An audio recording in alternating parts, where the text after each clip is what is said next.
એક કંપનીમાં બોસ દર મહિનાની 5મી તારીખના એના 300 માણસોના સ્ટાફ પાસેથી 1,000 રૂપિયા ઉઘરાવીને 3 લાખ જમા કરતા અને એમાં પોતાના તરફથી 3 લાખ ઉમેરીને 6 લાખની લોટરીનું ડ્રો કરતા.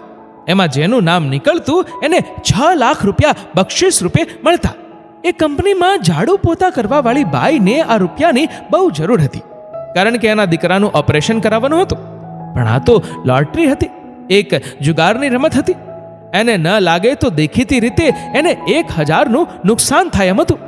છતાં એણે 1,000 રૂપિયાનું જોખમ લીધું હતું અને ભગવાનને પ્રાર્થના કરતી હતી કે લોટરી એને જ લાગે.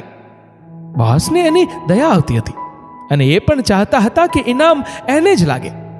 એણે પોતાના નામની કાપલી પર પોતાના નામને બદલે એ બાઈનું નામ લખ્યું અને કાપલી બોક્સમાં નાખી દીધી અને મનોમન પ્રાર્થના કરી કે ઇનામ બાઈને જ લાગે.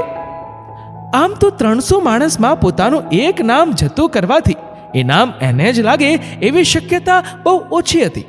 છતાં એમની ધાર્મિક લાગણીએ એમને એવું કરવા પ્રેર્યા. બધાની કાપલી એકઠી થયા બાદ લોટરી ડ્રોનો સમય આવી પહોંચ્યો. બોસે એક કાપલી કાઢી. કામવાળી અને બોસ અને તમામ સ્ટાફની ધડકન વધી ગઈ. હવે કોનું નામ નીકળશે એની આતુરતાથી સૌ રાહ જોઈ રહ્યા. એક જ પળમાં બોસે વિજેતાનું નામ ઘોષિત કર્યું અને જાણે ચમત્કાર થયો, એ નામ કામવાળી બાઈનું હતું. એની આંખમાં હરખના આંસુ છલકાઈ ગયા. બોસની આંખો પણ ભીની થઈ ગઈ. બોસે કામવાળી બાઈને ઇનામની રકમનું કવર આપ્યું ત્યારે બાઈએ આંખમાં આંસુ સાથે કહ્યું, હવે મારા દીકરાને કોઈ ભય નથી. હું મારા દીકરાનું ઓપરેશન કરાવી શકીશ. સાચે હું બહુ નસીબદાર છું. મારા પર ભગવાનની અસીમ કૃપા છે.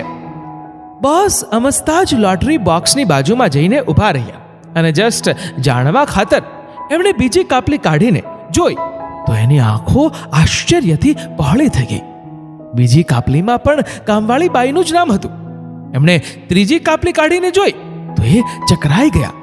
ત્રીજીમાં પણ એનું જ નામ હતું. પછી તો એમણે એક પછી એક તમામ